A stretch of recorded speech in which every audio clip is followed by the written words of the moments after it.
guys, this is a sad moment in my life.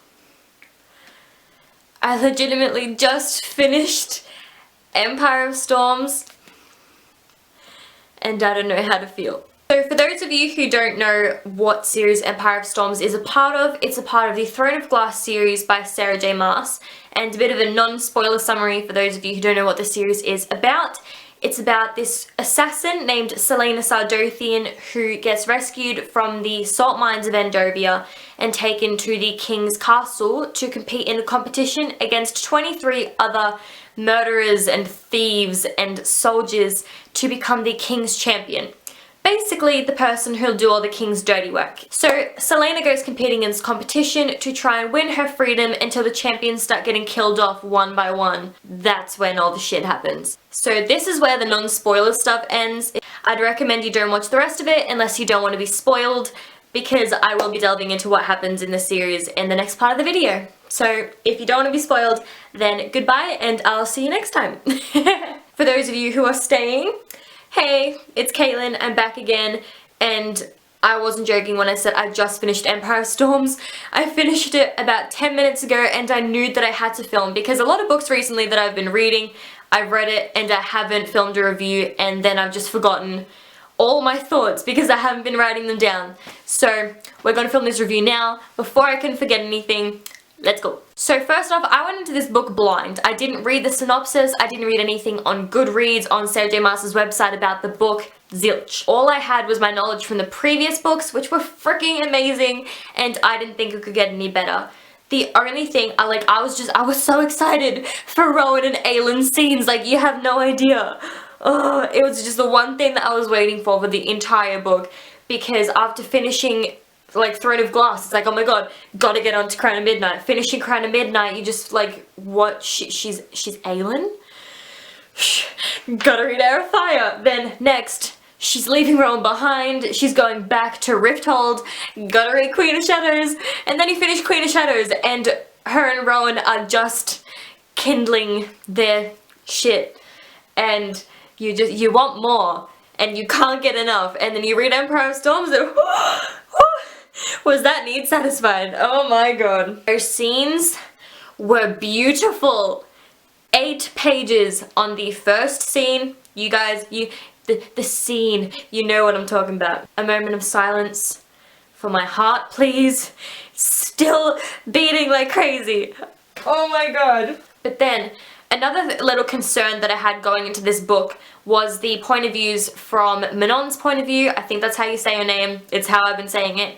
From Elid, from Lorcan, and anyone else whose point of views we had in Air of Fire and Queen of Shadows, who we really didn't like reading from, because yeah, while their line of the story, it was fascinating, it let us know things before the main characters knew what was going on, and while they're doing stuff, we're just like, what are you doing? Like, I didn't like reading from those point of views because it was boring. I didn't really like it. But then with Empire of Storms, I saw a few reviews on it with people who said I didn't like it. They gave it bad reviews because they didn't like the amount of point of views that you had from Manon, or that you had from Elid and Lorcan and all those other characters. And I was going in like, oh, is it gonna be more point of views like the previous 2 books where they've been semi-interesting, but all I've done is just counted the pages until I get back to Aylin or Rowan or something? No.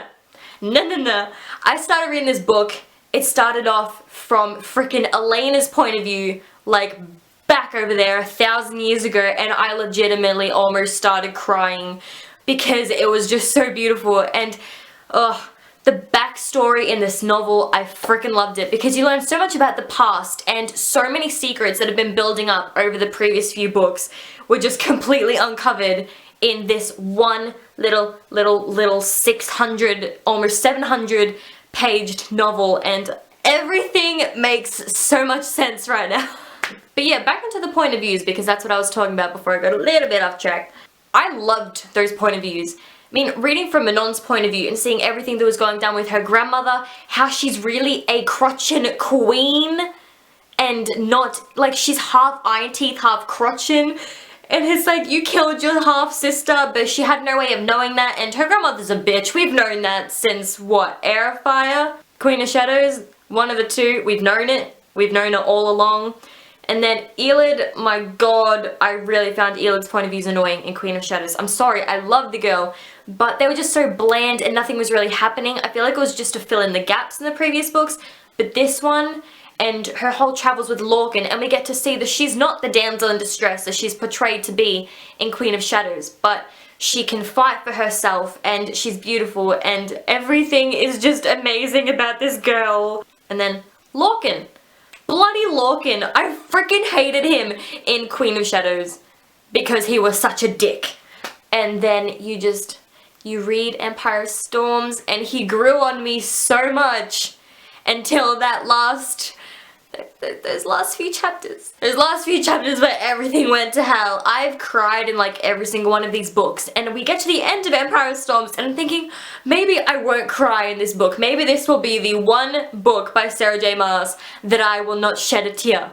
Nuh-uh. Nah, apparently not happening. Thank you, Sarah J Maas, for making me realize that I cry at everything. Because like everything falls into place. All the actions that Aelin has done over like the end of Queen of Shadows even, everything she's done. Like the rescue of Aiden with the hair and everything and calling herself Ansel in the pits connects to Ansel coming in here. And then we have Rowan with all of his cousins and her saying I need more time, and time being a constant feature throughout every single one of the books because it's all just borrowed time. Nameless is my price. We friggin' found that out in what? Throne of Glass? When Baba Yellowlegs said that at the carnival.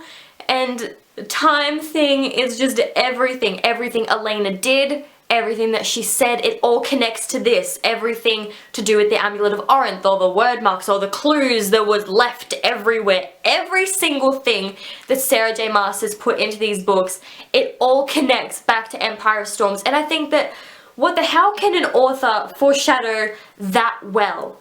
I was oblivious to everything that was happening in this series. I was just mind blown, everyone. Oh my god. I can't even contemplate how someone would begin to do something like that. It's incredible. I've been reading this book for so long, since like as soon as I got this book, I almost started reading it because I reread the whole series. I hadn't read The Assassin's Blade yet, so I read that. I reread Throne of Glass, Crown of Midnight, Heir of Fire, Queen of Shadows, and then I read Empire of Storms. And I was expecting that when I finished this book, I'd be feeling such a strong need to just hurry up and get the next one, because the next one doesn't come out for about a year, I think. It doesn't come out until about August, September, October, November. Those last couple months in the year, we have to wait until we can have the final book in our hands. I can't wait, but at the same time, I don't want to wait because, well, I do want to wait because I don't want it to be over. Every single book that I have read, I've come out of it feeling such grief. I mean, The Assassin's Blade, when Sam died, I've never felt that much grief after finishing a book. I was depressed. I felt like I'd actually lost a friend. My heart was broken, let me just say that much. But then reading every other book in the series, it's like, oh my god, I need to read the next one as soon as I finish this one. And I was expecting to feel that at the end of Empire of Storms, but surprisingly I didn't. I'm actually excited to get onto another series and just kind of pass the time until the last book comes out. I can read a lot more in a year, and it's amazing because so many things happened in Empire of Storms, so many amazing things. There was never a dull moment in that book, because when you think about it, Empire of Storms, it actually, like, it took place over an extended period of time. But when you think of like how many places they actually went to, they were in Terrasson, they went to Skulls Bay, they went to the Stone Marshes, and that was it. Everything happened in those 3 places. And yeah, you're probably thinking, well, Throne of Glass, you know, all she did was stay in Rifthold. Same deal, right? No. So much shit happened in Empire of Storms that it's impossible to believe that it all happened in 3 places. I'm so happy, like I said before, that I finished this book, and that was enough to satisfy me for the whole year until that last book comes out. So thank you to Sarah J Maas for being such a wonderful human being and for publishing such amazing books. That series has definitely become my favorite series, and that's saying something because I don't change my series that often. It's always been Vampire Academy for about 5 years now. Demoted! So thank you guys for watching. Sorry if it was a bit of a short video or if I didn't actually cover that much of it. but these were kind of all my thoughts that I had on it for the time being. And if you want to see more videos, then give it a thumbs up, subscribe down below, and I'll see you guys next time. Bye.